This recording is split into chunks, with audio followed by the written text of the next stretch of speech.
And we're back for game number 2 here in the loser bracket. It is CNB versus INTZ. And yeah, today with live feed. Yesterday there was no live feed, otherwise I would have given you the pictures, but yeah, tasty grills and also the teams, so you get an impression who's actually sitting behind the monitor. Either way, here behind the monitor is sitting HeflaTV, and on the other side of the world in the States there is Grandis joining me now for this game. He was just 2 minutes late for the last game, but I hope you still enjoyed my solo cast. Either way, Grandis, let's go. Absolutely. I believe that this is just straight up elimination, and it's a best of one, so a lot of pressure on both of these teams to perform. Yesterday, I don't think they played terribly, either of these two teams, but I don't know, there's definitely a lot of room for improvement on both sides. The CNB esports team, their laning phase was very good, and in fact a lot better than I thought it would be up against Pain. But then again, their item choices, mid-game, late-game decision-making was very lackluster, and I think this is because they're kind of a newish team as far as playing together, and it's just not up to the par with the other South American teams yet. They definitely have some potential, and so do INTZ. This was my first time seeing INTZ yesterday, but both of these teams, they, I don't know, kind of need to tie things together as far as those decisions are concerned. Yep. This draft is, yeah. Yeah, this draft is what? What is this draft? Has already started, and the early bans are coming out. We're going to see Razor Brewmaster shaking down the pool, and Legion Commander banned out by INTZ. It's actually really weird to see Legion Commander so highly praised, or prioritized rather, inside the draft. And also Terrorblade. INTZ want nothing of the newer heroes in Captain's mode. Yep, absolutely. And what do you say that Union Gaming actually, yeah, is out of the tournament? I mean, out of all these teams, I didn't see Union Gaming failing pretty much in the first game of the loser bracket. I mean, they lost yesterday. Remember the Benjas Naga? That was an insane game. But even today, I can't say that the House is Down didn't deserve it. I mean, they had a good fight.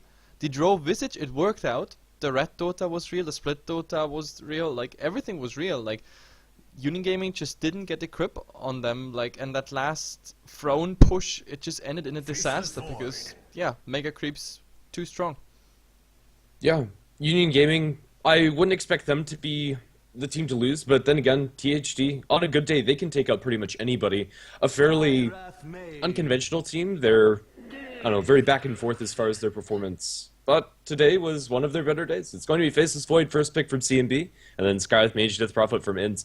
These heroes would not look amiss in 6.81, and honestly, if Legion Commander and Terrorblade weren't in those two ban slots, this would be very run-of-the-mill. Yep, and I'm gonna show the bracket now to all the viewers, so before we hop into this draft and I pick some more, let's have a look where we are actually standing. So right now, you guys saw, these were the 4 games of yesterday where we found our winners. Isurus, Keed, Not Today, Pain Gaming, they won. They proceed now in the round 2, which we're also gonna see today.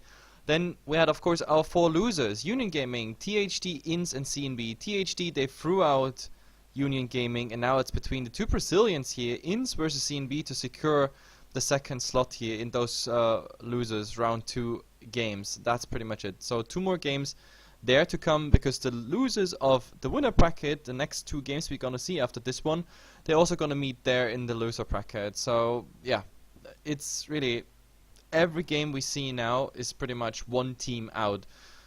This one, it's INTZ or CNB. So swapping back in our draft here, and let's see what we got, Grandis. We get a Viper. Again, another hero that's fairly conventional. The supports haven't seen a lot of love as far as the first couple of picks, as well as banned. Scarlet Mage, the only one to slip through. Earthshaker as well as Wraith King are still available, as is the SK, and probably in this draft more than most, the Witch Doctor is probably going to be taken out, and the Ancient Apparition on top of it. We're going to see a lot of support hate in the second banning stage. But yeah, there's nothing too crazy coming out from either of these two teams. Some good team fight, as well as, I don't know, just utility coming out from CNB, as well as a decent amount of late game damage. Similar for INTZ, Death Prophet can push those towers incredibly well, and then in the team fights, the ultimate can be pretty scary. Although they're lacking quite a bit of lockdown on the side of INTZ, outside of the Scarlet Mage silence, that's about all they have, as well as the DP silence. They need probably something along the lines of a Tidehunter, as far as their offlaner, and at the very least a Centaur. Yeah, absolutely. Interesting enough is though to see that INTZ, they ban out like the new heroes of 6.82. No Terrorblade, no Legion Commander. Do you actually think that's worth it to like go for the first 2 bans on them? Terrorblade, I think so. but Leech Commander, I'm still kind of on the fence. Terrorblade in the right hands can be an absolute beast, and in the current patch, games are tending to be going very late, and Terrorblade gets online pretty quickly if you're able to get those stat items. He can be punished early, very low HP, but then again, if you leave him alone, even for 10 minutes, that already makes the game incredibly hard. Leech Commander, in the right hands, can be a great ban, but honestly, most teams don't utilize the Legion Commander very well. Yep, that's true. Like I saw different approaches of Legion Commander so far, but nothing was really, I don't know, overwhelming. It for now it remains a pop hero till the teams really found a position where he has to be played. Either way, second bun stage is almost through. Jakiro and Pugna is definitely not there. CNB, they want to prevent INTZ from just pushing through. And Ancient Apparition is banned. That is obviously I mean, alongside with the Skywrath Mage being picked, this is the answer to the Void. So the Void not getting a Mystic Flare, the Void not getting an Ice Blast on top of it, that's obviously bad news for CNB. So let's see what they pick to find some synergy for the Void. Also, no TA. Yeah, it's actually very peculiar to see the TA banned out. Doesn't synergize very well with the Void, decent on the Dire side, but I don't know, I'd be a lot more scared of the likes of the Witch Doctor. Maybe something that they'd throw towards their offlane. Disruptor the pickup for CNB is a decent combo with the Faceless Void, although not the best. If you can layer them correctly, you can drop the Static Storm guaranteed on all of the Chronosphere targets. And the Wind Ranger, also fairly peculiar pick. Honestly, I'm still on the fence about Wind Ranger. I don't know, I've said it time and time again, it's kind of like a less good Mirana. Can scale well into the late game. You're relying very heavily on the skill shot, and honestly, I'd rather have the arrow than the shackle. In the right hands, Wind Ranger can be awesome, but then again, I'm not sure if any of these players have the skills to pay the bills. Yep, that's absolutely true. With the Disruptor now, that's quite interesting, because you can bring back a Windrunner, for example, after the Windrun. That makes it quite interesting. I mean, you can dodge everything that's coming out of the Faceless Void and the Viper, because it's all physical damage. But bam, Klims, and you suddenly see yourself there without any countermeasures available. So that's quite interesting, obviously. So the Disruptor, I definitely like it. And you already said it, it's also a follow-up or even maybe an initiation for Chrono, even though it's not the best one. Earthshaker coming out now for instance. Yeah, Earthshaker, I love the hero. He's pretty much always good. There's hardly a spot where Earthshaker doesn't fit. Fissure is always going to be an awesome spell. Once you get the Blink Dagger, Blink Echo Slam initiation is almost unparalleled. It's very hard to counteract as it's instant. If you're clumped up and aren't already pre-positioned in order to avoid that, you might get caught out in a very compromising position. Comboed with the Skywrath Mage, the combo can go aggressive. They can roam around with Concussive Shot and Fissure. They can play just defensively, zone out that offlane with Arcane Bolts, and just defensive Fissure, stack and pull. The supporting duo is probably one of the better ones. Yep, absolutely. And, well, CNB, they take their time. Like, both teams actually used quite a good chunk of their reserve time. Now they think about the fourth one. I still think there has to be something more.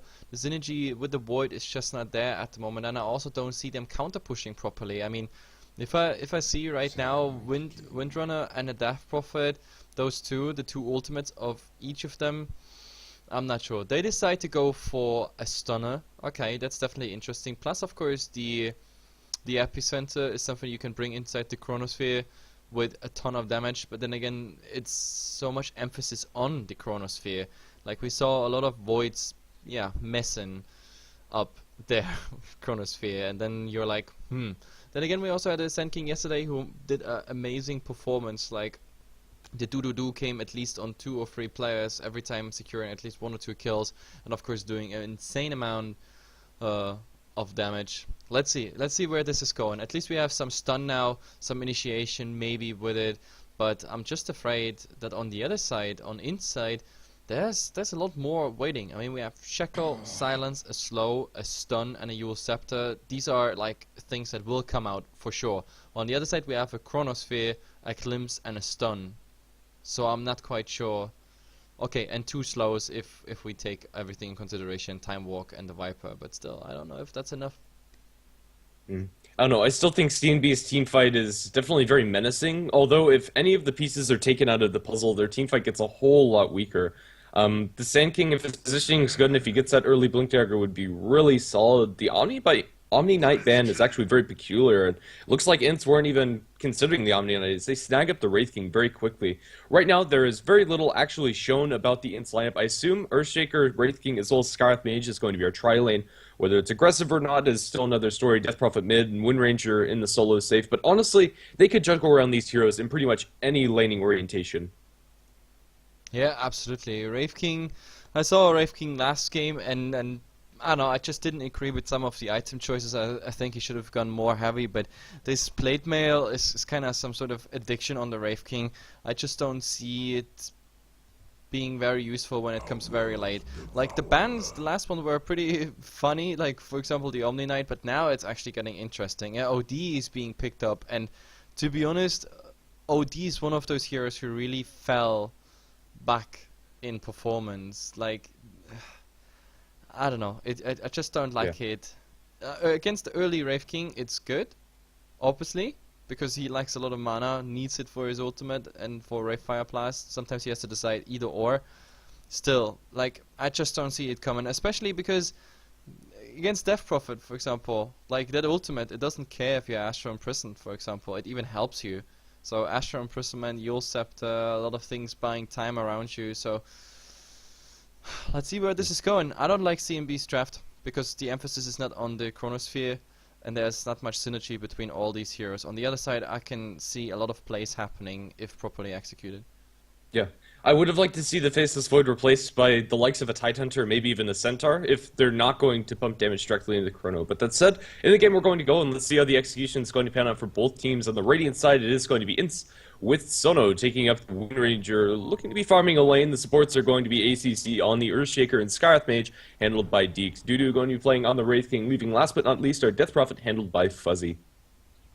Yep, and I wasn't even that fast to show everything because there's so much else to do in the background. Either way, on the other side we have Goody on the Faceless Void, and the other four, they are heading towards their own jungle at the moment. There has been a clarity as I get a tiny bit lag. Do you get that as well? No. FPS-ish laggy thingy? I don't know. Either way, so Alwold Devour is played here by Mr. 225, then Paradox played by the Disruptor, or the other way around rather, then C4T playing the SK, and last but not least, of course, the tank of the entire team is here Mr. Makeka on the Viper, and that's pretty much it. Let's see who's gonna get the first runes. The last game I was very surprised because they didn't really go for any runes, and now, oh, they're asking even for a pause. Yeah, I do know there's something wrong with me. What that is, I couldn't tell you. But yeah, currently looks like we are only going to have contention over the top rune. Scarlet Mage probably going to secure the bottom one. Yeah, there have been a lot of teams that kind of just ignore the early runes, which is a pretty big mistake, to be honest. Like, it's a free CS for committing very little to get the bounty rune, and then the other rune is still as good as ever. Like, it's great to have both of those spots secured. Yeah, the early wards coming out from the Dire. We're going to have some decent vision of the support rotations, although currently Earthshaker is up in top with the Wind Ranger and Scarlet Mage down in bottom, potentially a dual lane setup coming out from INTZ. Yep, it could actually happen. Like, the laning is something interesting, to be honest, if they really go for dual lanes, because I didn't expect it. Now we have some Brazilian stuff, and, well, that's something we understand. That's like a international thing. Either way, 15 seconds till the runes spawn, and, well, to be honest, there is enough there to actually secure a kill if they really align everything. Klims, stun, slow by the Viper, so that Windrunner, no, can't really go there. It is a regeneration rune anyway, so nobody cares. On the other side, that's a more important one, the bounty rune going to the Scarab Mage. Yeah, it's only going to be 50 experience, a little bit of gold too, 50 as well. But yeah, it's still going to be a little bit extra for your supports, and that's all that really matters. The D ward is going to come out onto this Observer on the Dire side, so Faceless Void is going to be going into this lane blind, although without the third cog in the wheel of the tri-lane in the form of the Fissure coming out from the Earthshaker, he doesn't actually have to care about dying that much. The harass from the Scarlet Mage is going to be annoying, but this Faceless Void should be able to get pretty much unobstructed experience and potentially a little bit of farm out of this lane. Yep, I don't really like the offlane Faceless Void, especially against this setup. There is a slow, there is a lot of harass, and unless he's backtracking, then I just don't see it happening. To be honest, now that he's facing a Skyrath Mage, he might as well just go for that backtrack level 1. Though in the mid, what's going on here? Like, the Sand King getting quite some damage just by the Crypt Swarm and some right clicks overall. I don't know why he's in the mid, to be honest. He just soaks some XP of the OD at the moment, which you don't really want to happen, especially when you go against that fuzzy Death Prophet. But let's see what the plan is here. He also missed a stack inside his jungle that he could have gotten off. He's wasting a lot of time. Disruptor's currently pulling up at top. Does have the stack as well as the pull, so that's going to deny some experience away. It's dual lane, which would be very nice. Viper can handle this lane pretty effectively, at least for the time while the Disruptor is pulling. Yeah, the Sand King's actually wasting a lot of his time. He steals 1 CS away from the OD on top of it. The Sand King probably could be jungling a lot more effectively than he's doing, and in a vacuum, the OD versus Death Prophet matchup should favor the OD. And it is, but then again, Death Prophet's going to be starting out with a level advantage, and that's not really where you want your OD to start.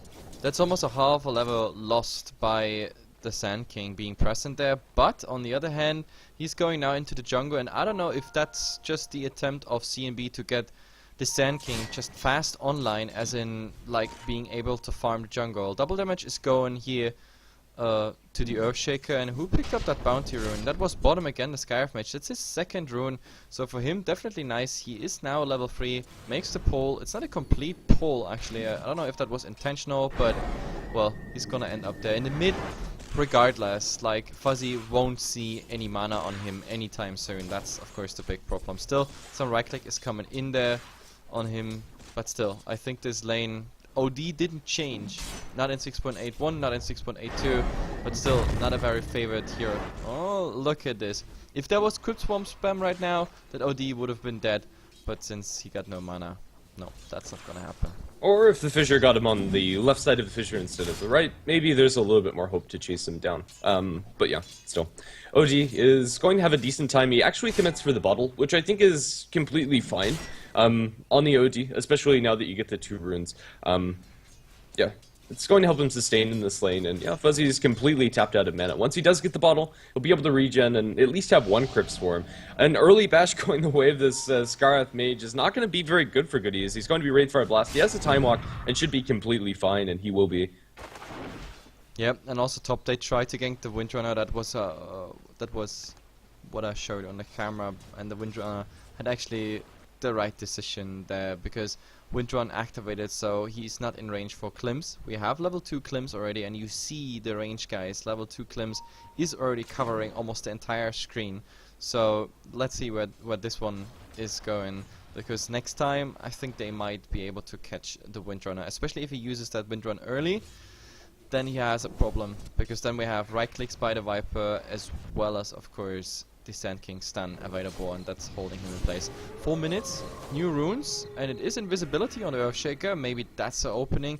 And the Void, I think, got the bounty rune, if I'm not mistaken. Yes, that's kinda a bit negligence of the Skyrath Mage. He could have secured the number 3 bounty rune there again, but he was at the side shot. Oh, but they go for the Void here. With the silence, now the right clicks are coming out, the slow as well. Now he has Time Walk, yes, and he's gone. Yeah, Faceless Void, a fairly elusive hero. They need more burst. Look at top, the Viper. Yeah. It's now on the run, but Salve, Stick, nah, there the Earthshaker. Yes, oh, Viper even turning around. He's like, okay, I got enough HP now. Interrupt the Salve, and oh, nice block and Fissure. So he has to go again that way. He's still getting the experience from that top pull, so he just has to wait till that Fissure disappears. Yeah, the Sand King stacks haven't been entirely on point, but now with level 3 and looking for a 4 stack here, if he's able to get that one off, and he will. So Sand King's jungle farm is going to be accelerated by quite a bit, so C4T looking to be well on his way towards a very fast Blink Dagger, at least a well-timed Blink Dagger. Yeah, the Wraith King, the Wraith King having pretty much unobstructed farm in bottom lane. Having a great time, 30 and 7. I'm just laughing at the creeps. It's always such a nice idea, especially if you have a quadruple stack here, like we have right now. It's like, oh, it's a bit sandstormy in my house. I just go out and then go in again. Yeah. Look at those creeps. It's pretty hilarious what they do. But yeah, he's gonna get a ton of farm obviously on that one. Still, it's one of those games again. Like in a best of 1 tournament, you see there's always something in the air. It's always like this guy is rather play cautious. Like the last game, I don't even remember when we had the first blood, but it was very, very late. Just like this one. We're already 6 minutes in, and I don't see anything happening right now. Yeah, and that's probably not going to change for quite some time. Although both of these supporting duos can make kills happen, they're also fine with playing defensively. Although that might change as we have a smoke up top from ACC as well as by the Scarlet Mage. They slow up Markeka, but they don't shackle him. There's the shackle. It's not going to be the longest duration shackle, but it should be enough to draw first blood, and it will. Sono is going to get the last hit. Yep, while the Sanking is actually farming here. Level 2 Sandstorm, everything on that neutral camp, but then again, neutral camp also brings the others in. Yeah, they stun up the Sanking. They're going to steal all of his big creeps. Like, it's not very really worth it, no. Yeah, it's very risky to stack up this camp, and now they stun up C4T. C4T going to return in kind with Burrow Strike, but the damage is going to be his way. Sono's taking a lot, and the poison attack isn't going to be dodged. No mana for Windwalk. ACC also going to be tagged by Viper Strike. Glimpse back, and that's going to be a dead Earthshaker. Suddenly they're going to strike back. 2 for 2 our kill score. It's That's why I don't like the naked approach of the Sand King, like just brown boots and from there on just going for dagger. Like getting that 200 gold investment on, say it, on a stick would have made such a difference because he could have just escaped in a sandstorm again, so it might have ended as a 2-1 trade instead. But yeah, this way it's a 2-2 trade.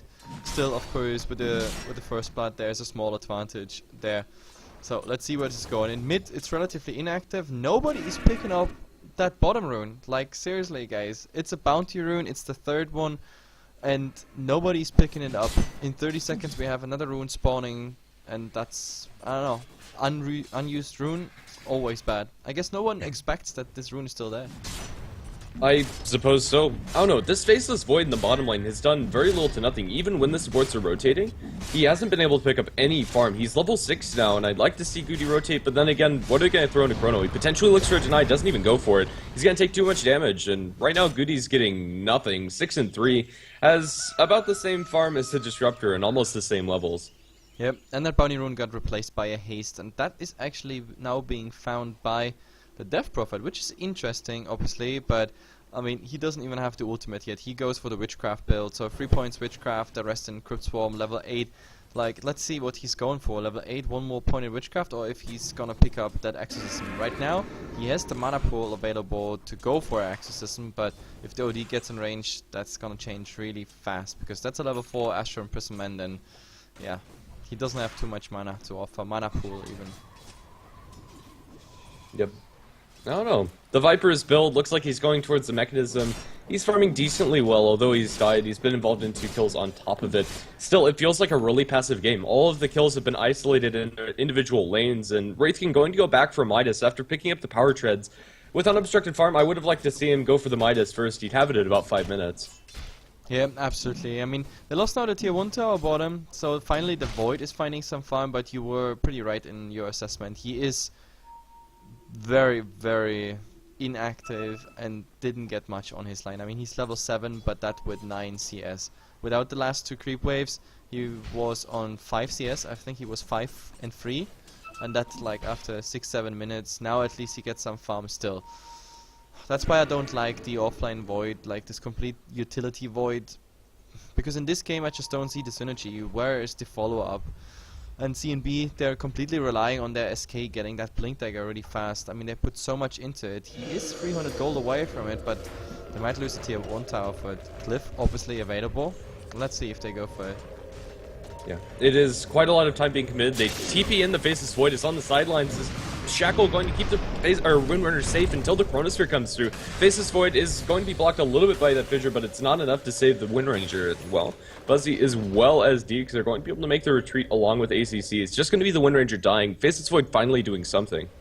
Yeah, I mean, you got the kill. What I didn't understand is where was the Fissure on the Void that came in there. Like, he could have been fissured right off the bat when he like saw the first light around the tower, and that would have prevented the Windrunner, but I think maybe the Earthshaker was a bit in the background. Obviously I didn't see it because the spotlight was on the TP and Windrunner TPing out there, but I think he was maybe in range. Either way, so that's another kill, but yeah, still not full of action because they don't commit for anything else. The slows just prevent all that, so it's 50% of a tower and a kill. Okay. Yeah, this item pickup might change things, however, as C4T does get the Blink Dagger at a decent timing at 11 minutes in, or thereabouts for your Sand King. It's not bad by any means, but he needs to make something happen. The smoke is going to be purchased by the Disruptor to try to make this first rotation work. However, there's not a great place for him to actually go for a kill. Death Prophet is decently fast and has some backup, and he's not the easiest to kill, but that's probably where he's going to end up going. Yeah, currently walking towards mid. And they used the cliff there in mid, which is quite interesting because now, well, they didn't use it top, that's why the tower got so much damage. But let's see, here in the mid, there was actually a smoke, but the OD was released there, so they know that something's going on. Someone behind him, like, gave him that smoke buff. In the meantime, we also saw the Wraith King, like, farming in his jungle. He has 1 point in Vampiric Aura with a Midas now, so he really wants to go super greedy. But he got enough. I mean, with a Quelling Plate and a Stout Shield, you can even go start farming in the jungle without any problem, even with just 1 point in the Vampiric Aura. But look, in the mid, there's a go, but the Sand King immediately silenced, and now they might actually turn this around. Nope, there's one Arcane Bolt missing. Nice Chrono, but they're all stunned at the same time. They can't even hit him, but, oh, they might. Nope, the ultimate is just not enough, and they have to retreat. Yeah, the Shackle also going to latch into Paradox. Paradox going to be tagged by one more auto attack and Arcane Bolt. That might not be enough damage. He's going to survive on 20 or so HP as Markeka is going to be brought down, stunned, and then stunned again. Wraith Wow. King is What was farming that like TP anyway?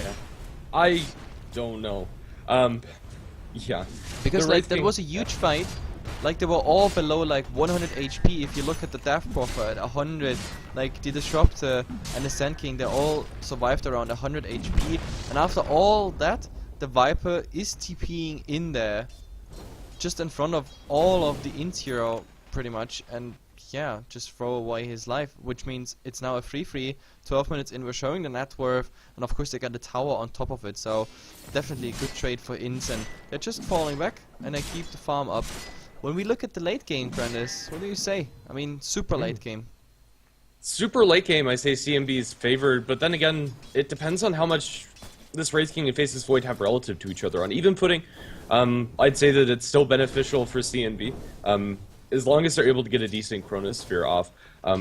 But yeah, Wraith King, the Chronosphere doesn't bother him that much the first time around. They have plenty of lockdown to kill him for the second life, however. Right now, Dudu is completely on the top of the net worth chart, with the Blink Dagger Midas as well as Power Treads, and from here on out, it's just going to be big items for the Wraith King. And Faceless Void, yeah, that's nothing to compare, as Sono is going to be epicentered and caught inside the kinetic field. There's nowhere for this Windridge to run. Shackles the Paradox, but is only going to be mildly annoying. Windridge has been cut out quite a lot. Both of these offlaners haven't really done much, although... yeah, I'd rather have an underfarmed Wind Ranger than an underfarmed Void. This Wind Ranger can still offer that power shot as well as Shackle. Yep, that's a good thing. The power shot is something you don't need items for. New wards are coming out. They took the runes. No, actually no, they're not gonna wait the 14 seconds, or the 14-minute mark, I mean. And oh my god, they're gonna find someone here. There's the stun on the OD with the Mystic Flare and the stun on top of it. Jesus, so much burst damage, and they're satisfied with what they got here at the moment. Do we have vision? Do we have vision? No, no vision. So the SK that was beautiful done. But oh, did they have a gem? No, that was just the fade time. That was just the fade time, I guess. Yeah, the Invis Rune has a decent amount of fade time on it, and he's going to keep himself safe because of it. Without that Invis Rune there, he would have fallen, and that Invis Rune probably could have been picked up by Ints a little bit earlier, and honestly, they should have detection, but I don't know, either way.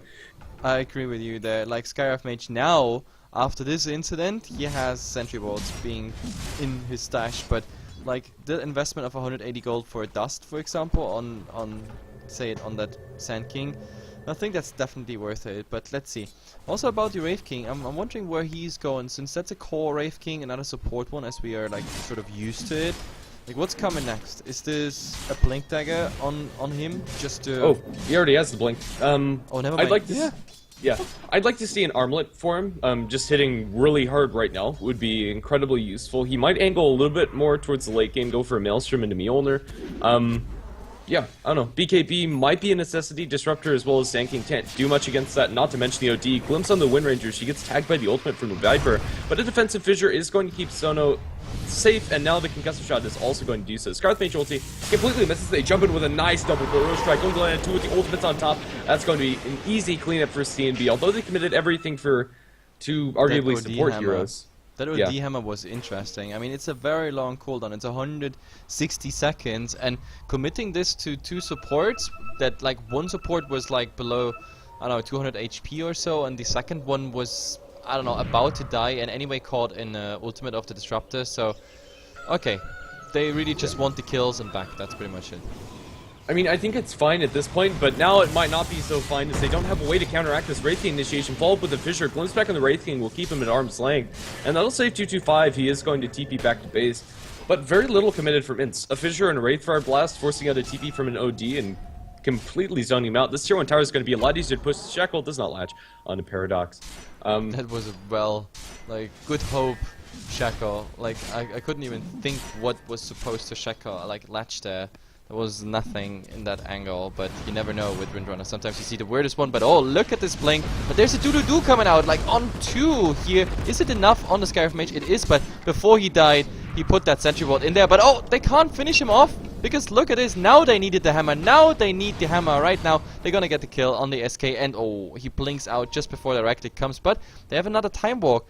They not pursue it, though. That is really, really bad news. With the hammer, that would have been amazing for CNB, because no mana left on the Wraith King, etc. But yeah, this way it was a relatively even trade. Yeah. Wraith King is going to be going into that armlet after the blink and is incredibly farmed. Even if you take away that Midas, he still has enough items to be impactful. All of the ultimates are going to be down on CNB, but then again, not for much longer. I take that back. It's going to be about 50 seconds before they have anything back up, and then they're going to have 80 before they have Chronosphere as well as Epicenter. There is a little bit of a window for INTZ, but I'm not sure they're going to be able to get much more than a tier 1 tower with it. So in that sense, it's not terrible. And they can still fight decently well, at least since they have the Disruptor ultimate. It is going to be Mask of Madness on your Void, but it's just a naked Mask of Madness. Not even Power Treads on Goody. Still incredibly underfarmed. Yeah, absolutely. Like, not underfarmed is the Wraith King, but if we take in consideration that, like, I mean, he's 3k ahead, or about 2k ahead, like, in comparison to the OD, for example. But then the Viper is following up, also having, like, the crucial item, obviously, now, the mech. So, I don't know if that's enough, like, having just one super farmed Wraith King. And then, I mean, the Death Prophet obviously does his share, but there's also, like, the 2 supports, or the offlaner and the support following. So the gold distribution at the moment on CNB side, but as we see, look at the Windrunner, she's locked in, and with that urn, now, oh, the Earthshaker, that was beautiful, just glimpse back, but I still think Disruptor has to die for it. He doesn't even try to TP out, now he's trying, but the ghosts, they don't care about vision, they follow you everywhere. Yep. It's... yeah, the biggest problem for INTZ is their supports. They're very far away from a Blink Dagger on their Earthshaker, anything for the Scarif Mage, two Null Talismans is all he has, and anything on the Wind Ranger. Presumably a Force Staff for her is what she wants, but honestly Wind Ranger would love to have some more items on top of it. Dudu is currently being tired of their farm, or at least effective farm. Death Prophet is still working towards that Yules, and she's going to have it in just a couple hundred gold, and then Fuzzy will have something that'll help her fight. Still, they're hunting Faceless Void, and they're going to find him with the Wraithfire Blast. Goody's taking quite a large chunk of damage, but a Time Walk TP away will keep him safe. Yeah, he needed a little bit more backup. If there was anything on top of that, like Silence. a Silence with Scarif Mage, yeah. Silence, Fissure, Stun, anything that would have maybe made a difference, but still. Like, I mean, the good thing about the Wraith King is that he really starts to get, like, yeah, dangerous, as in right clicks. I mean, right now he crits for about 300, and with that Midas, he keeps the farm up at the moment. He keeps it at a very nice GPM. He has 510, is therefore 100 GPM ahead of the Viper and of the OD, and the Viper is the next one to follow there. Death Prophet is trying to catch up, but to be honest, the Death Prophet, the mid was just not good enough. But oh, they start here with the do-do-do, but oh, it's being interrupted by the Acro Slam. Still, there will be a Chronosphere. Now the question is, do they have enough damage in that? Yes, they're all locked inside. Chrono doesn't even get a spell off. That's 2 for O right now, and even at Mystic Flare, it won't change anything. Do-do, no. Blink Dagger would be now ready, but jumping in there is just suicide. So, very nice and clean precision strike of CNB here. Yeah. It's problematic to have a core Wraith King, especially up against the Viper, and he's going to consider jumping, and he indeed will, but Markeka's not taking enough damage, and the Glimpse away is going to send Dudu back to his side of the map. But honestly, it probably didn't matter either way. Yeah, I mean, that's why he's going for the BKB. He really really needs it. And to be honest, I like the Disruptor. Like, I mean, I haven't seen a Disruptor in a long time because he doesn't get picked that often anymore.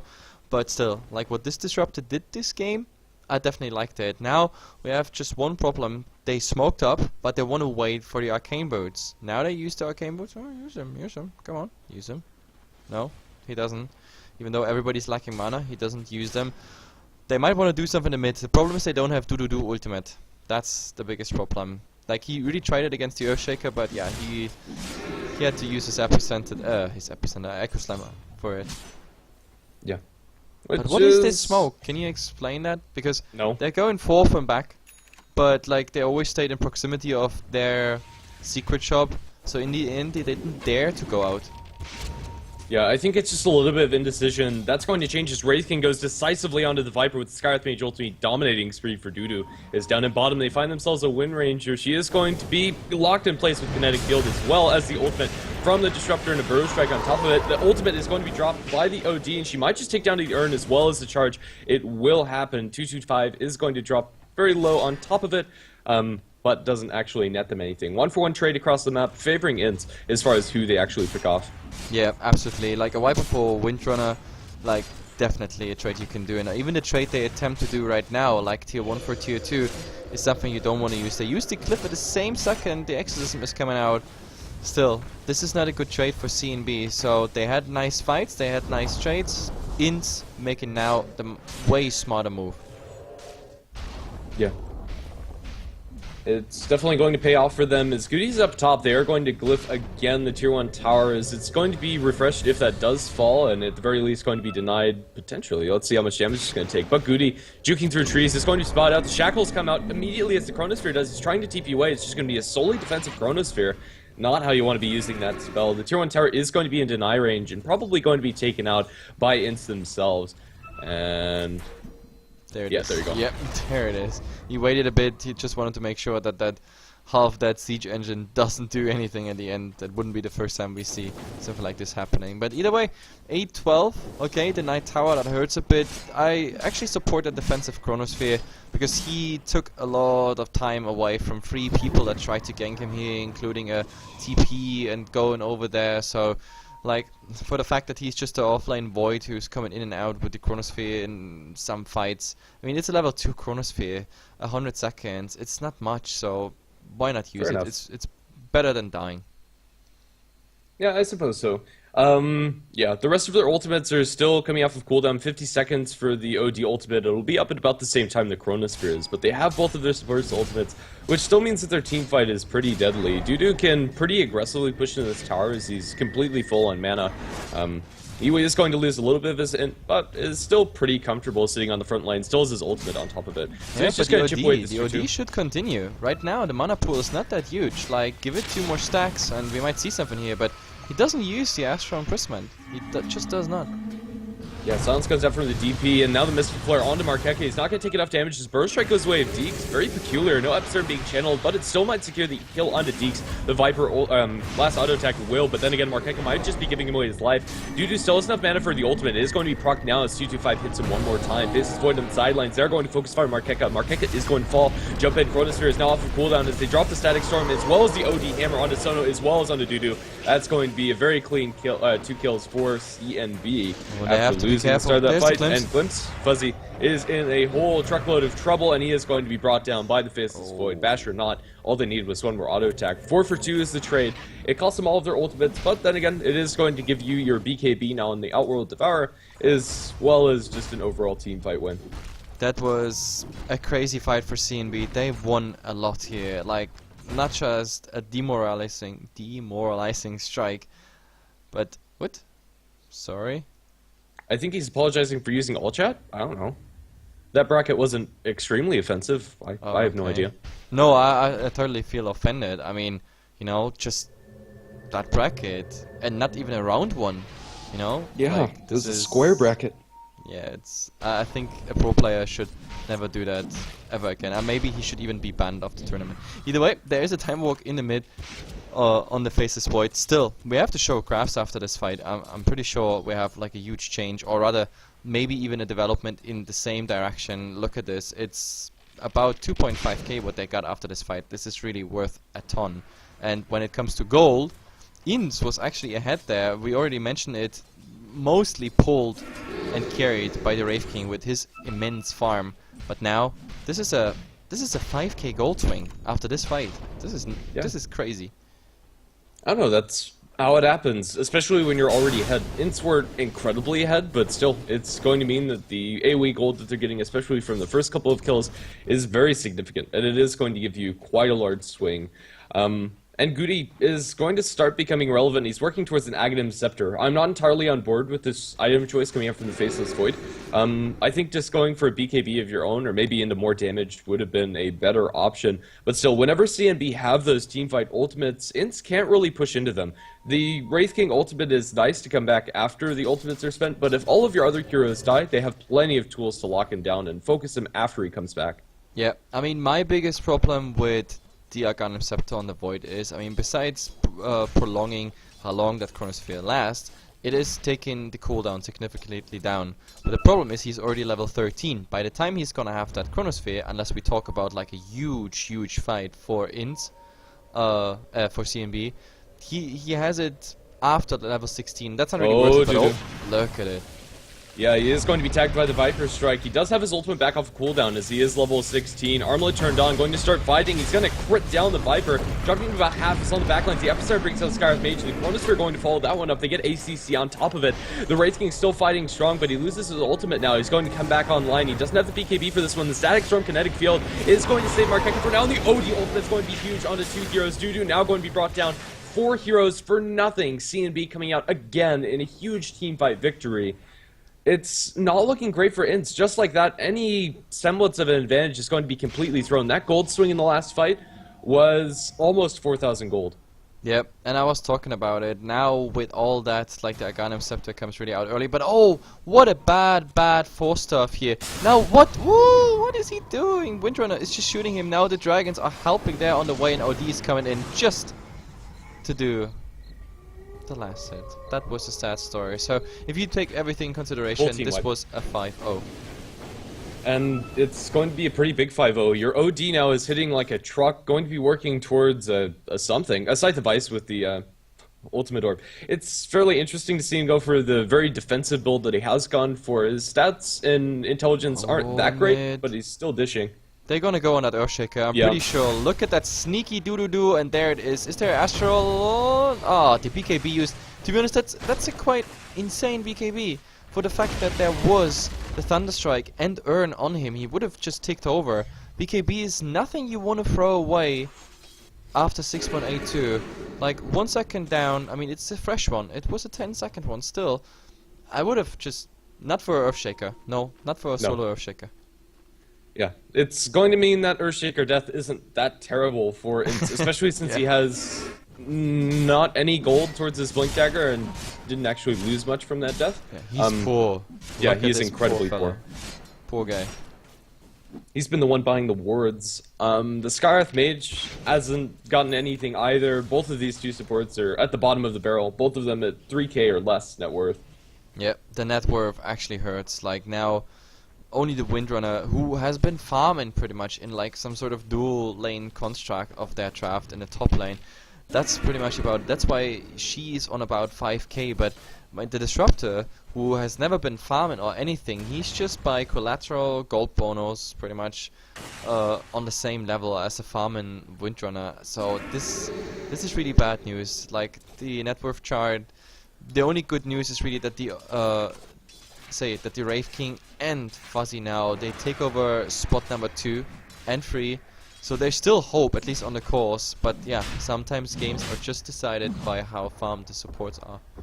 And with this Disruptor having a completed Aghanim Scepter here 30 minutes in, that's going to mean his game impact is a lot more than that of the Wind Ranger. If you're able to stop the Wraith King from throwing out Wraithfire Blast or using that BKB, he's pretty much going to be a dead hero, especially if you can catch the Death Prophet. That could be the even larger pickup, because that's going to be no Yule Scepter, no ultimate. if you're able to get the jump on them. And with a blinking Sand King as well as a Chronosphere, following up with that Disruptor ulti is pretty easy. And now it's going to be Roshan going the way of CNB with the lifesteal. Not on their side, it doesn't matter since they have the orbs with the OD, plenty of ways to sustain through that with the mech on the Viper, and that's going to be an Aegis on your OD.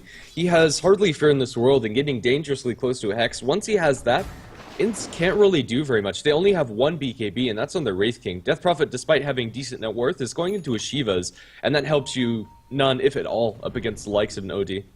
I wonder if he's actually going for, say, for a refresher build here. With the refresher build, he might actually be able to, yeah, do really a huge burst inside the Chronosphere. If that Chronosphere is on like 3-4 people, double ultimate plus whatever else damage is coming in from right clicks and the void, it's, I think they will take them out instantly. But yeah, Hex it is for now. I just wonder what's after that Hex. The question is also, do we see that Hex actually coming? The courier at the moment is there. Will buy Mystic, come on, do it. Yeah, there it is. Mystic stuff is there, so just one component missing. Still, I think this game is very bad looking for INTZ, and they need to make a move, because if they do a move right now, a good fight with all those streaks on CNB, we might see like a comeback in farm. It's not as much looking for a 5-on-5 engagement as they can't fight that. Even if they were ahead, it still would be incredibly difficult. They don't have the tools that they need in order to do that. They need to look for pickoffs, and even then, they're pretty strapped for finding those pickoffs. There's just not a great move for INTZ to do. Smoking up and looking for a single hero would be wonderful for them, as long as they're able to get it cleanly. But with the way CNB are positioned, they're fairly grouped up, and any movement that INTZ try to make will be instantly counter-initiated. And down mid, CNB are going to push, and I don't think there's anything stopping them. Scythe as well as Aegis on the OG, as well as all of their cooldowns ready. Yeah, and to be honest, they're also not farming as efficiently. I mean, right now, we have the Wraith King and the Death Prophet sharing one jungle. They completely clear it. Like, they can't really cross the river line, because then they always fall. Yeah, they are vulnerable there, simply as that. Now, especially with the Hex, 4-staff Hex, and you just kill Windrunner, for example, just by right clicks. At least the Scarab Mage is now level 11, so we have a stronger Mystic Flare out, but also the way they farm the Ancients, like, I have no idea how long they are on the Ancients. He also misses the 33-minute mark to stack one more time. Still, I think CNB, they grow impatient. They're like, hey guys, we got that advantage, 12 kills ahead. In gold and experience, it's 15k in experience, about 10k on, 9k in gold. With that, they want to go. Of course, it's a high risk, fighting under towers, etc., maybe losing something, but I think they should do it. Yeah, I think so as well. They have a double damage on the OD, at least for the beginning portion of this fight. It'll put a lot of hurt into this tier 2 tower, and INTZ aren't in position to defend. They can't do anything. They'll throw a fissure and that'll delay things. 225 eats a little bit of tower damage, but it's nothing they can't handle. Earn onto the OD. It's completely acceptable. Skywrath Mage isn't even close, and the Death Prophet in a very compromising position, potentially. As Fuzzy's going for a big wraparound with the Exorcism, what are they going to be able to do? Where's any jump on this DP? It's not going to come as Goody's being focused down. The Fissure's going to come out. They're going to lose their Face's Void before he gets off the Chrono. Skywrath Mage ultimate doesn't do much, and neither does Sweet Ortiz, as his, excuse me, Epicenter does nothing. Inside the OD ultimate, Death Prophet is going to fall, as the Wraith King's doing quite a bit of work. He's going to bash up Markeka, now focused him down, looking for the crits. He's not going to find it. Now being focused by 225. 225 shackled up. They're looking for the uptimes, and they will be able to lock him down in place. And this fight's going incredibly poorly for CNB. Bastion of Markeka again. Wraithfire Blast. He's going to be brought down. That's a gem on deck. Now 225 is going to fall afterwards. The only survivor is the Sand King. What went wrong for them? Like, I have no idea. But one thing I know is that this guy, spotlight on him, first hit bash twice. Like, yes. After the fissure, first hit, bam, bash. And even before that, like, Viper tried to just do something, move a single step, but like this basher, I don't know. Like, we need a replay of this fight only because it's just hilarious. But to be honest, the Chronosphere. It was the Chronosphere taken out by Fuzzy. Even though Fuzzy died, like, he wasn't long enough alive that actually his exorcism healed him up, but he took out the Void, silence, and then full C4T. power. That's it. Oh. Oh, yeah, top. Yeah, he gets crit down with one mighty blow of Dudu's sword. The Chronosphere now comes on to Dudu, but he has his ultimate, and I'm not sure they can actually bring him down before he bashes them to death. They are going to lose the first life on the Wraith King, but now they need to bail or commit more heroes, and they're not going to be able to do so. He doesn't have the BKB available since Static Storm's dropped, and Goody's man-fighting inside the Static Storm. He probably should move out. Now the Kinetic Field comes out, still man-fighting for all he's worth. The backtracks are going to be enough to save Goody's life, but now with the BKB, he's going to get bashed by the Baseless Void. What is this man-fight? He's not going to kill Goody. Shackle, there you go. Dudu will fall at the end of all its...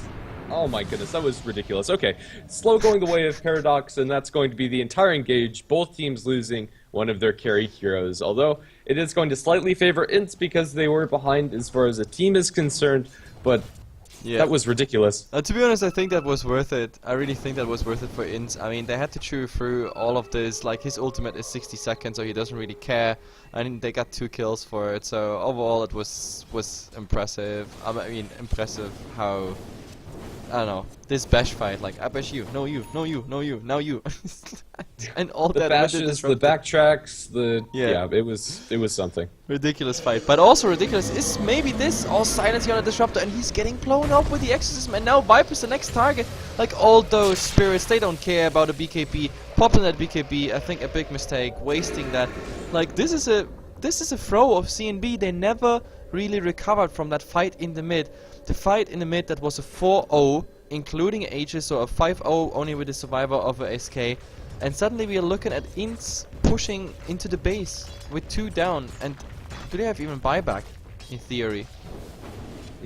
They do on the Viper in theory, but they're not going to push the issues. Exorcism is going to wear off very shortly. But now if we take a look at the graphs, they've almost completely zeroed out after those last couple of fights. Just straight into anybody's game. The experience, look at the experience. A 15k, 16k drop within less than, I don't know, 3 minutes pretty much.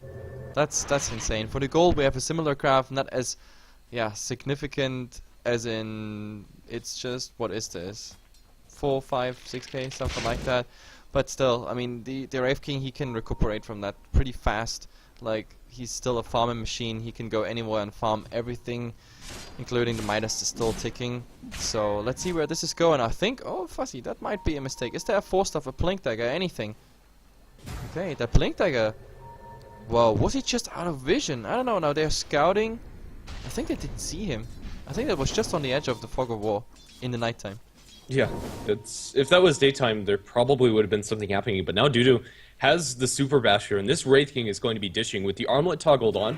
His crits are going to be 300%, hitting for thereabouts 800, 900 or so, depending on the armor of the enemy heroes. So it's going to be very significant, and this is going to mean that there's less RNG involved. He's not going to have the most mana to abuse the Abyssal Blade, but it's still going to be another form of lockdown that INTZ have. And with the Blink Abyssal Blade initiation, that could spell disaster for CNB. BKB are not in the Outworld Devourer, he might just straight up fall. What do we need next on CNB? That's also a good question. I mean, for the Viper, there's tankiness on the program. Obviously, he has that casual Vit booster, which means he's gonna upgrade that sooner or later to a hard. I guess that's good, as in him being like the tanky one. For Sand King, I really want to see that Veil of Discord. Because Veil of Discord, it is boosting that damage quite significantly. We have the Disruptor doing a ton of damage, himself doing a ton of damage. We obviously have the Viper there with Magical as well. And I don't want to even talk about the OD. That is damage type remained on Magical. So Veil of Discord, it really benefits the team a ton. Really a ton. This is not just like a usual Veil of Discord, okay, 1-2 heroes benefit from it, and of course the SK himself. No, this is an entire team benefiting from it, so I really think that should be the next one. Both teams are fairly grouped up. Bone Ranger, the only one that doesn't get the memo that the party's up in top lane, might end up losing a life, but no, it's going to be a retreat coming out from CNB. They bring C4T at the very least up and towards top. So both teams have 4 heroes clumped and then 1 hero defending. It's not going to be a pretty picture. Now you have the Faceless Void jumping back. It's going to be a complete retreat coming out from the bottom lane of CNB, as Wind Ranger Power Shot's going to mop up this creep wave. As we find... Oh, yeah, they are going to initiate straight into Fuzzy, and the Echo Sign going to be committed onto Goody as well as Fuzzy. It's just not going to be a man fight that the Faceless Void and Sand King could win. They get blown up almost instantly. 2 kills going away of INTZ with Exodus this close to base. Now they jump in 2-2-5. Abyssal Blade is going to be used before the Static Storm comes out. ACC can't find anything that's not BKB. The ultimate drop from the OD does a truckload of damage, but not enough to drain the mana from the Wraith King. Now it's BKB in the second life, trying to right-click, but the Viper Strike's making this incredibly difficult. It's on the backline. C4T blows up the Earthshaker with the ultimate. Dudu just straight up TP's out, and he's not going to be able to do so. The Glimpse as well as Sight Device going to secure the end of Wraith King's reign, and that is going to be the counter throw after the original throw coming out. Yep, I was just CNB. about to say the same, but look, they want to go for more. Like at the moment, C4T against Silence. These silences are killing them, even though he had the Blade Mail on, but he's not doing much with it. So he's, yeah, making it a 2-2 trade after they already... Wait, did he buy back? Yeah, he was the buyback. yeah. So in the end, if we take everything together, it was a 3-for-2. But CNB, this really felt like a throw, because 3 of them remain in the bottom lane. You announced like, oh yeah, CNB is falling back, but apparently that wasn't true, because like 3 of them stayed behind, and only those 2 tried to make the plays top alone, but ended up feeding, coming up with the buyback, and they made a nice fight possible still. Like this game, it's really throw and counter throw. That's pretty much the story of it. Yeah. It feels fairly pubbish, like with the way that both of these teams just kind of, I don't know, the communication just isn't entirely on point. You have 2 heroes going up towards top. There's just a little bit of a miscommunication. It's not anything major. Their execution inside the team fights is fine, but it's, I don't know, just... Well, the biggest problem is Yeah. also like with the item choices. We already talked about it, why I don't like the Arcanum Scepter on a Faceless Void, who was by the time he finished it already like level 15 or 16 or so, or maybe... I don't know. But now we have a smoke actually. It is Earthshaker and Scarab Mage only. That is a mistake. This is going to be a smoke and defeat, I feel. Especially if they find themselves a Faceless Void. I pray for them that they don't. Ooh, they are going to cancel the TP, and now since Goody is the only one there, they're going to be able to Never get mind. Us? Never mind, yeah. And now down in bottom, C14 and company will push into this tier 2 tower, and they're looking for more of the Disruptor, trying to juke through the trees. Let's see No where this TP. fish is going to land. Yeah, he's dead. The Enchant Totem is not going to come out. The Static Storm ACC maybe taking a little bit more than he bargained for, but he's still silenced, walking into the Static Storm casually, taking more damage than he probably should. But now Paradox is going to be crit down by the Sword of Dudu. Down Oh, in but bottom. There's Yeah. the Scepter on the Death Prophet. He's staying alive for a tiny bit, but now he's dead. The Windrunner, I think they have vision on him, and yes, there it is. Oh god, he is so dead. No Windrunner, nothing available. So, wow. At each and every end of this map, something is dying. I still kinda want to point out that a TP scroll here could have saved your life. It definitely could have, especially since the Earthshaker was kind of waddling through the Static Storm. Yeah, like the Static Storm was in such a position that he couldn't get out, and he had the Fissure already on cooldown, so the only thing that was like possible to interrupt the Disruptor was the Enchant Totem, but you can't do that obviously, because there's this huge big fat blue cloud on the ground, whatever that is, what he's doing there. But yeah, TP scroll, have it, and be pro. This is going to be rectified as Disruptor buys 2. Making up for the 1 that he was missing earlier. Yeah, Heart completed now on the Viper, going to be fairly tanky on the front lines, although the Wraith King is still going to be critting like a truck, and Viper's still not going to be very tanky up against that. Despite having 17 armor, that's not going to save you. The Roshan's going to be fairly quick for CNB to take again. The OD Orb is very good at dealing with Roshan, and right now INTZ aren't in position to defend, and even if they were, this would be a very risky move for them. Wraith King is currently on a Rambo mission deep inside enemy lines and is not going to find anybody as everybody's clumped around the Roshan pit. Yeah, Roshan going to fall without any contention. He does. Like, Dudu is going to lose that invis and he needs to get out of there. He has a Blink Dagger and I think he's going to be fine, but if he sticks around maybe a little bit too much, might bump into the Faceless Void. Yeah. You know, these item choices are kind of the trolley for me as well, because I mean, I already said it, like a BKB on that Faceless Void would have been 1,000 times better. The only reason he died and the only reason CNB got like those huge fights or like huge lost fights is because the Void was silenced and just killed before anything happened. The funny part is that the Viper is the one who skips the Arcanum Scepter and is the one who picks up the BKB. I just don't understand, you know, like if you trade the items on these two heroes, I think it would be much better. I mean, Viper needs a BKB either way, but yeah, I don't know, especially against the Wraith King. You know, you saw the Wraith King being kited all the time already anyway, and with the Aghanim Scepter, like when he comes back, and you don't have the Aghanim Scepter on your Viper, you have cooldown, 30 seconds on your Viper Strike, so if he pops BKB, you can't kite the Wraith King anymore. That's a big problem, and that's why I just don't understand why they, I don't know, distribute the items that way. But it's their choice, and to be honest, they gave away a game that was almost 14 kills ahead, and a huge lead. He's just going to find himself to jump onto the Viper, but that's only the Aegis, so with the Chronosphere onto 2, they're going to lose their Earthshaker. Now Dudu's going to fall, that's the ultimate, but he's going to die a second time, I feel. The BKB might save him. He's going to cancel a TP and gets bashed down by Goody, trying to man fight for all he's worth, but it's not going to help him, as the OD is right-clicking, and without a BKB, he is screwed. And that's going to be 2 kills going the way of CNB, and that's going to be your completed refresher on your OD. Or maybe. He's going to give the Midas to himself first. I don't understand, like, I really don't understand. I mean, he lost his Aegis now, okay, that's all cool story, but they lost 2 for it.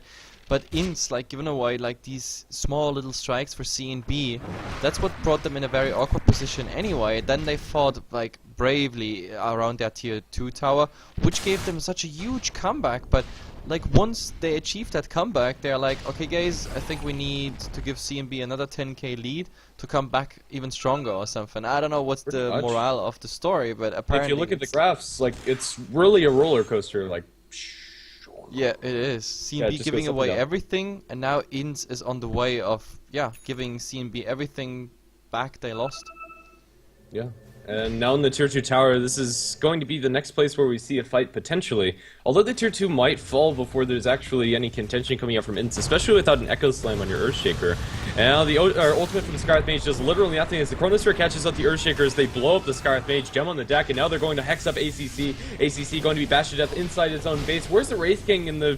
or rather the Death Prophet and Wind Ranger and all of this? They're currently split pushing. They're going to lose the Tier 2 tower and probably their base. Wind Ranger can't push this fast enough, and they TP back one of their heroes, it's the Sand King. He's going to channel the Epicenter going onto Sono. Sono's going to be burst struck. Epicenter is going to do a huge chunk of damage, although without a Veil it might not be enough. TP away from Sono. At the very least she's repelled as they go for the Tier 3. TP in from the Wraith King onto the sidelines. He's going to be astraled up. He's probably going to be able to get this kill into Markeka as he blinks in, looks for the bash. Abyssal Blade comes through onto Markeka, but Markeka's pretty darn tanky. They hex up the OD. Little Piggy trying to run away back to the market as Markeka's going to eat a Wraithfire Blast. They're still chasing him down. With the Exorcism, it will be enough damage. Ooh, it's still not a very clean-cut win for either side. I have no idea how we actually evaluate that last fight. I think it's going to be a successful defense coming out from INTZ.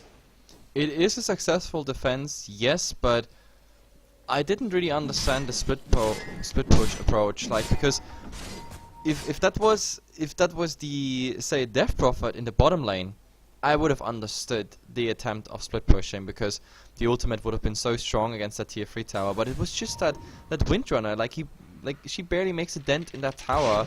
Like, she just, I mean, has a hex, and the Prophet was top, just farming, and they just gave away those 2 kills.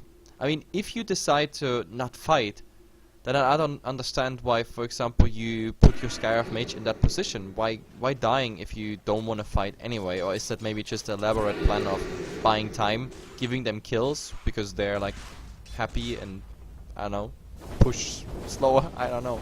So it's a very strange decision. I guess they were in a sort of flux of decisions themselves. They were like, okay, maybe we fight VTP, maybe not. Oh, damn it, now he's dead, let's go for split push. Something like that. That's at least how I imagine their voice chat. Yeah, I don't know. And another thing that's in flex is the graphs again. By empirical evidence, it's going to be CNB that throw again, since they're the one with the lead. But honestly, I'm not sure if they're going to be able to do that. The Wraith King Haste Rune might be a great way to start things off, as Time Walk away from Goody keeps him safe. And now the Sand King bumps into the Wraith King, you can't actually fight that. And nobody's going to do so, as Dudu just goes ahead and farms up camp. So that haste rune does nothing. Yeah. It's still going to be split push coming up from INTZ. It's not just the haste rune that does nothing. Also on the Void, like, this Aghanim Scepter, it also does nothing. Like, if you consider how many Chronos did we see, And how many Chronos did we see where actually the 60 seconds cooldown would have benefited them somehow? Right now, between the Chronos, there are like sometimes 2, 3, 4, 5 minutes, something like that. It's not like he's picking off people every 60 seconds or something.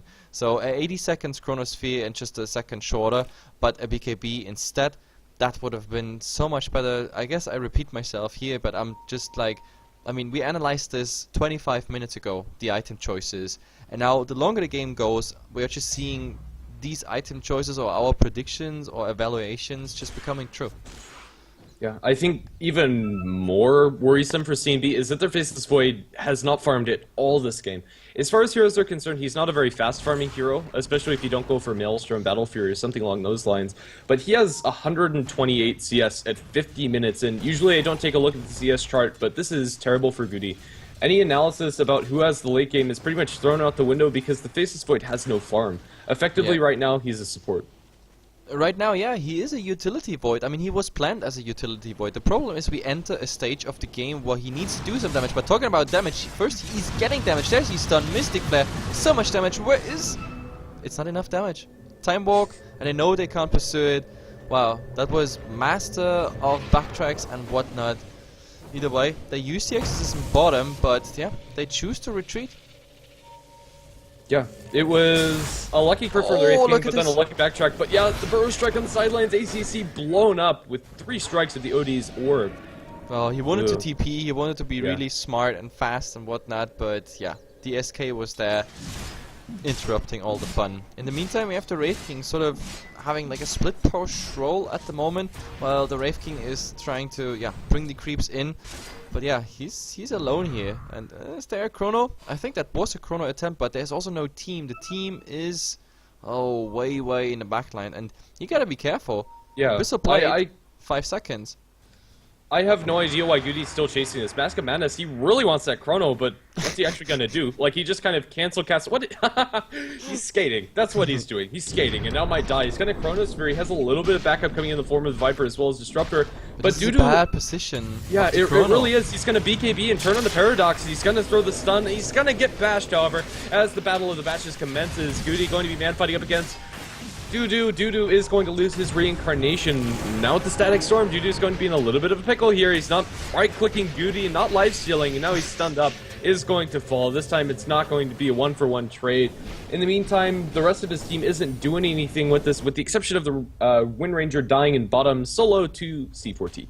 Yeah, C4T got his kill there, but that, I mean, even though that's the Dudu kill, it is just a really, I don't know, a sideline kill, because I don't know what this troll was doing, but even at the end he was like just kiting that Wraith King. I don't know if he's taunting him, but never mind, we missed that one.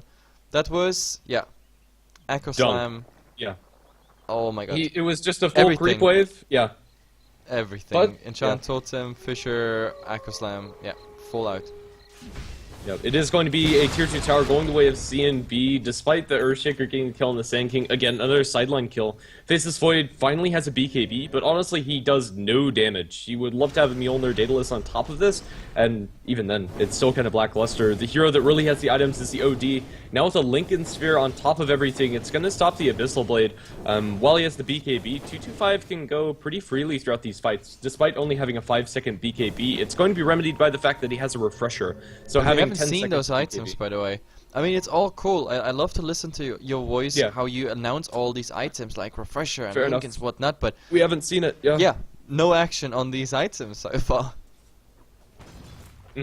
Yeah, which is really problematic for the OD. He's currently completely capped out. He could ship the Force Staff, maybe, for something along the lines of a Shiva's Guard, but even then, like, this is the limited effectiveness of the OD. He's currently capped out, and if the BKB ever comes out for the Death Prophet, which he's not going for it, he's not going to be able to do very much in the fights. But then again, I don't know. With Death Prophet's item choice, he's still going to take a whole lot of damage from this.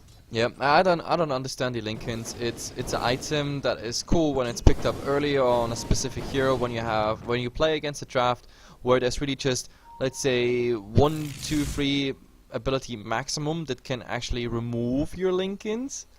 But here, I don't know, they have so much to remove Lincolns. I mean, there's Shackle, there's Yules, there's like everything from the Scarab Mage. I mean, at least the Arcane Bolt's that enough, or the Seal. Then the Earthshaker, oh well. I mean, Wraith King, if you're lucky, maybe you get, you get the Wraith Fire Blast. Lincoln, how can you say that? Lincoln? Like Blocked? Neglected by Lincoln Sphere? I don't know, doesn't make sense. Okay, I'm not often making sense anyway, but no, but then he just comes close to you and just Abyssal Blades you. So he has, even him alone, he has 2 spells to just, you know, get rid of that. But look at Sono here, what's Sono doing? Just a random Shackle on the Faceless Void and then just TPing out. But top, actually, there's 3 versus 2 situation right now. The OD might actually show all the strength of the items right now. No, maybe not. Blink away from C4T keeps himself safe, so nothing happens. It's not a fight that CNB can take, as they're so spread out across this map. They're not really farming or accomplishing anything by doing this, and I don't know, it just feels kind of sloppy. Into the Roshan pit they're going to go. This is our 3rd Roshan of the game, so Cheese will probably be going away with CNB. Despite not having the OD in the pit, it's going to be a pretty easy Roshan for them to take with the permabashes, although it's not as fast. OD needs to get his little tail end into that Rosh pit, although it is looking a little bit less suspicious since he is pushing out mid while top is being pushed by the Sand King. Yep, and Sand King, of course, gotta be careful. Unfortunately, of course, the Wraith King is not the mech carrier. He just doesn't have any slot left. But now OD joined the entire fun here with Roshan. That's also something, because Roshans are getting now really, really tanky. So let's see, who's getting the cheese? Oh, it's the Faceless Void. Okay, he doesn't have a face to eat the cheese, but he gets it. Okay, sure. I don't know, he has a mouth, I think. Does he have a mouth? Yeah, he does. Okay. Look at him. He has like this grimace. He looks very uncomfortable. But like, how does he know where to put it? Like, just, I don't know, shove it into your not face until you get it into your mouth. You know, can you imagine that like you don't have a face and whatnot? Oh, there's maybe a Shackle. Yeah, a super long range Shackle, but no, this is not gonna like result in anything. Still, just imagine you have no face, no eyes, no nothing, no nose. Like, I have no idea how he's breathing. Does he have actually a nose? Wait, we have to analyze. He has gills. He has not. No, this is not a nose. He has no nose. I think he has like some sort of other receptacle for air, wherever it might be. He might just have like. I don't Where's know. the air opening, Mr. Void? Could just be his mouth. Well, obviously the mouth, but like if you're eating, then you're like suffocating. That's always bad. Yeah, he can't eat the cheese. That's the verdict. Yeah. If he eats the cheese, he suffocates and dies. Exactly. That's my theory right now. I'm a med student. Trust me on that one. Anyway, back to the game. Nothing really changes because they are just having sort of standoff. I mean, the entire game, considering we are 56 minutes in, and we only have 26:35, so this is barely 60 kills together. So we're at like 1 KPM at the moment, and we should have more with all these fights. But both teams know whoever loses here is going home. And this is not just any tournament. This is... Oh, look at this Chronosphere with BOTs coming here. Outworld Destroyer, number 1. Is there number 2 coming? No. Yeah, there's number 2 coming. It's a ton of damage here. Windrunner is already dead. And now we have Fuzzy in fuzzle problem. Like, I don't know. He's actually getting out. Nope, there's the Glimpse. He's getting Glimpse back. Still, Yule Scepter available. Like, he makes actually a good point. But yeah, he wanted to silence. He chose against it, and I think that's his demise. Oh, with the Shivas, buying some time on what Echo Slam. That hurts. Now he pops the Exorcism. I don't understand. Maybe now it's... I'm not really sure if that's it. Goody's trying it, but... Oh, Mask of Madness and all those ghosts. It really hurts. Ghosts on follow. Nope, it's not gonna result in a kill on that mid. Fuzzy. Oh, and C4T being cleaved down by Dudu after losing the ultimate, but C4T survives, and Dudu now being completely kited, hexed up by 22-5. They are now going to Burrow Strike and bring down the Wraith King. That OD ultimate actually did very little. He dropped the double hammer, and it did like 40 damage. C4T survives within inches of his life, almost dying to the fissure, but now the Faceless Void caught up Why the Yule Scepter? It's going to secure the retreat of Deeks, or will it? Looks like Deeks is going to survive. But yeah, oh, Chronosphere in mid, going to find out Fuzzy. There's no backup for this, and the Scarlet Mage ultimate is going to mean that Goody can't go for this one. He's actually taking more damage than he's dealing, so yeah, that's not a great place for a Faceless Void to be.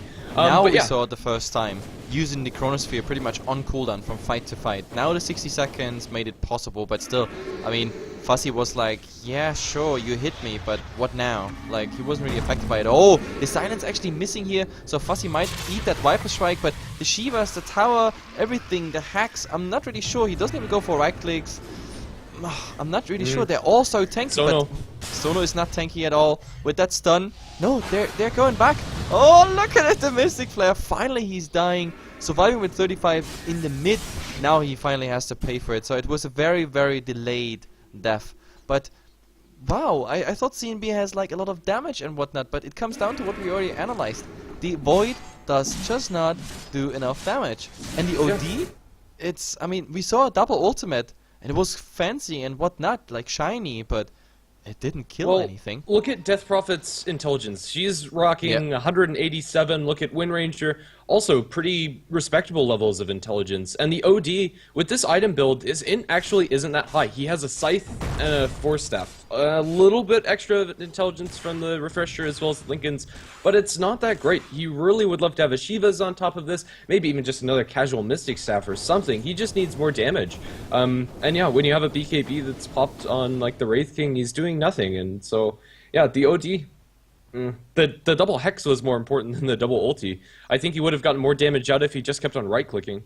Yeah, I still don't support this Lincoln Sphere. I really have the feeling that if Faceless Void is not doing the damage, it has to come from somewhere else. Viper went for the full tanky build. Now he's going even more tanky. I mean, sure, like a Butterfly yields some damage, obviously, attack speed and some stats on it, etc, etc. That's all cool and fancy, but it's also not like a typical damage item. So on the Viper, I'd rather see, I don't know, a Monkey Kimber is quite interesting, even though we don't have any evasion yet on the other side. So I guess the Butterfly is still the best decision for him. Still, the Viper scaling... I'm just not convinced about CNB's damage, but let's see. They want to go back in mid. There's a Glyph available. It's not going to be used for the tier 3 tower, I assume. Yeah, they're going to save it for the Rex, and let's see if they come back. Well, they are going to do so. Still fighting in a CNB's team fight. It's pretty scary on a full 5-on-5 engagement. In those isolated fights, CNB might run into damage problems, but if they have all of their heroes running on all cylinders, they might still be able to take a fight, as long as they're able to kite the Wraith King, which is pretty easy to do, especially when he only has 5 seconds of magic immunity. Viper chipping away at this range barracks isn't doing that much damage. His Dudu's going to get hexed. Now focus down, he might lose his ult, but no, Force Staff going to keep himself safe. The Echo Slam comes out solo onto Goody, and now the ultimate from the OD does quite a bit of damage to the Earthshaker. The second ultimate is going to bring down the Earthshaker. There's the Chronosphere, going to catch everybody out inside of it. However, Goody needs to back off as the OD is trying to zone everybody out. There's going to be buybacks galore on 2 of the heroes as Dudu is just held in place by the Viper Strike as well as the lockdown. He hasn't lost his ultimate yet, however, and the OD is not right-clicking him down. Armlet toggling keeps Dudu alive in the sidelines as the Wind Ranger also survives, and in fact, nobody's going to die for real after the 2 buybacks. Still a teamfight win for CNB, though high ground's defended. Yeah, to be honest, this was so lucky, or maybe it was planned, I have no idea, but that one, Echo Slam, I'm showing for the viewers right now, directly on it, because the Void came in, BKB not activated, and he just missed that triple chrono. That triple chrono, that would have sealed the deal, a full win for CNB, but this way, that was just amazing. I don't know, like, I mean, sure, they had to invest buybacks on it, but status quo prevails pretty much. Yeah, and I don't know, that makes for a longer game, which is good for CNB. Their Faceless Void still has plenty of item slots to fill. Viper, despite not getting very much from his items, is still not sitting on very many of his own and still has plenty of room to grow. Has the Butterfly now, it's going to be incredibly tanky, and from here on out, I think it'd just go full damage for the Viper, MKB, Daedalus, along those lines. And it's still going to be beneficial for them. They're still missing a Maelstrom. There you go. For the Faceless Void, it's a little bit of damage. Right now, that's negligible. Once he gets a Mjolnir and a crit on top of this, it could be significant, but it looks like they're just going to wait out for the next Roshan, which has the potential to spawn in about 40 seconds. Yeah, absolutely, and we are entering like a really, really late stage of this game. 62 minutes, 63. This is potentially one of the longest game we're gonna cast here on the BGC, the Brazil Game Cup, because I just don't see how this is ending. Like, if they stay passive till buybacks are ready, this might be lasting forever, the standoff. But the difference is that maybe there's more damage potential on INTZ, as in the death profit, but even that, like, it's relatively a balanced draft. I mean, when we predict drafts, we are mostly doing that for laning stage into mid game, and then maybe a tiny bit scratching the late game. But now, if we really go later and later, then everybody being maxed out, I'm not quite sure who's having the better output, because there's still the Void with a lot of damage potential. It's going to be more or less all about the execution inside the team fights, which is kind of where things boil down to. And if you watch late game Dota games, that's kind of how most matches boil down. Yeah, I think that CNB have the better shot. Their AoE just seems a little bit stronger. But then again, they haven't been able to combo everything correctly. And if they're not able to do so, and there's any combo breakers coming out from Nice Fissure of the Earthshaker, or anything of the almost sorts. Next to each other. Look, what are they doing? I don't know. Windrunner, I don't know what they're doing. I mean, sure, they're creep skipping now. Scarab Mage is doing one, Windrunner the second one, but they only prevent like top from being pushed out. At the same time, we had here the Death Prophet also TPing back. Yeah, they have to defend. But yep, there's the TP, and now in mid we're gonna see a fight, a huge one. Or will we? They're going to Hex up Paradox on the sidelines. This dude is working on the 225, but not doing enough damage. He doesn't get the crits, and now Chronosphere up. The Wraith King is going to be completely ignored as he still has his ulti up, and now Fuzzy going to be focused down by the OD and company. Fuzzy's going to lose his life without being able to use Exorcisms, and Echo Sun goes in the backlines onto 2. The OD ultimate going to pop onto 2 as well. Dudu's not losing enough mana to use his ultimate. That's going to be a beyond godlike spree, but now Dudu, Lincoln Sphere popped onto him. They're trying to focus him down. They force that forward, looking for potentially any type of lockdown. They're going to Astral up the Wraith King, or not the Wraith King, excuse me, Sonos. Wraith King jumps back in. Wraithfire Blast under Markeka, trying to bash down Dudu. Dudu's not getting bashed. Where's the bash? There's the bash, and that's going to be the death of your Wraith King. Shackle going to land nicely on Goody as well as Markeka, but they don't care. This is going to be Barracks. Buyback on the Disruptor even. They're going to fully commit for this one. They can't go towards bottom, but top lane is also going to look really tasty. And with only a buyback on the Wraith King, with no ultimate, they might just go for the Jugular. Yeah, tier 4. That's tier 4. They don't see a reason why not. I mean, the Wraith King has a buyback. Now it comes. Earthshaker doesn't have it. And the worst thing is, yeah, we don't have it either. But oh, look on the Faceless Void. Yeah, he's actually going down, but is that enough? The BKB is not for very long. From now on, he can be kited, but oh, nice bash again. Viper Strike coming out. He still has 2 seconds. He has to survive for that 2 seconds, otherwise he's in huge, huge trouble. Now the ultimate is back up, but still, they lost again. Just one, and the Wraith King is driven out. I'm not quite sure where this is heading. No, this is retreat. So it's Rex and a tier 4. That's all that is. Yeah, and at this point in the game, that's not over. It's still a teamfight win for CNB. The status quo still remains the same. Thereabouts. The gold graphs are pretty much negligible, but the experience graph is actually very interesting to look at. Neither team has made a significant lead in the experience for the longest of times. CNB are currently leading by about 5,000, but at this point in the game, 5,000 experience means nothing. And honestly, it means actually nothing, since Skywrath Mage, the lowest level in this game, is level 19. So yeah, it's just interesting to see how back and forth this is, and how close the graphs are going to reflect that. Yeah, but to be honest, like the last some fights, they showed to me that CNB is having the tighter grip on INTZ here. I mean, INTZ had a like amazing comeback in this game. Looking again at the graph here, the net worth, I mean, CNB lost so much. Like in experience, it's even more tremendous, like from 15k to 5k on inside. But since then, they never really recuperated. But let's see, maybe with some small pickups here and there, they can do something. Oh, a concussive shot from the Skywrath Mage, that might be it. Oh, there's the Mystic Flare on the Sand King, just interrupting the dagger pretty much, because there's no follow-up. The Earthshaker is not coming, he's farming. And those three in the jungle here, they're also not doing anything. If they knew that C4T is still around, that would be bad news. But I think C4T wants to get the Earthshaker. But I don't think that's a good idea. I think he's just gonna blink TP. Ooh, they get vision, and now he's gonna be shackled to the tree. The focus fire goes out, not doing enough damage immediately, but that is going to be the death of your Sand King, and a pretty significant death at that. Yeah. It's going to be quite a large swing going the way of INTZ, although not super significant as their items are still going there. That's 90 seconds without a Sand King unless they want to buy back. They might not need to, and I don't think they will, but Sand King's going to do it either way. They want to push high ground. That is, to be honest, this is a very, very risky play. I mean, if they take a beating now, and the Sand King does not have a buyback, and INTZ starts like a counter push, this game might actually turn into some 3-2-2 action big time. I mean, I don't understand why he was there in the first place. He threw away his life for potentially only a Earthshaker kill, with which one he would not even get away. So we have to see if CNB can finish this off here and right now. But if, and that's a big if obviously, but if INTZ finds the opening somehow, they're screwed. At least they have one buyback less, and it's Bottom. good one. Take a look at it. Sono's being completely left alone with these barracks. And Wintershire takes some melee barracks. I don't know what this game is. The tier 2 tower up on top is also going to fall, but apparently they just let her lose. They're not going to fight yet as the siege begins on these bottom lanes. They're going to hex up Markeka, but he actually doesn't care. A very tanky pick. It's now they go into D4T.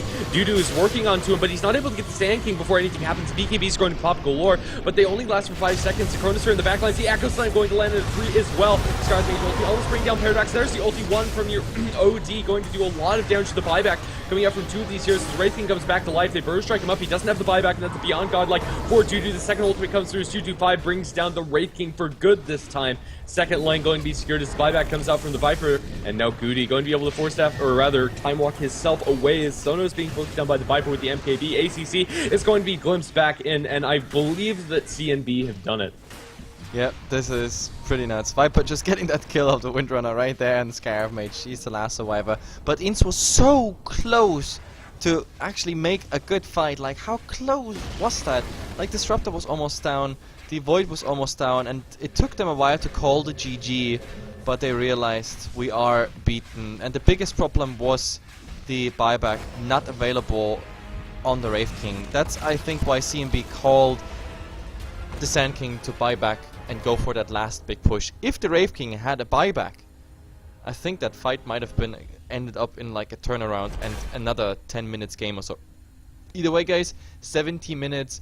Actually, we didn't reach the 70 quite yet because 1 second is missing. Either way, this was the loser bracket, the 2 games of the loser bracket. Now we're actually going into the winner bracket where Isurus meets Keed and Not Today meets Pain. Very good games, very good performance yesterday. My name is HeflaTV and casting with me is Mr. Grandes. We are going back to the waiting screen, and I hope without crazy delay we are going to the next game, which is Isurus versus Keed. So, see ya there.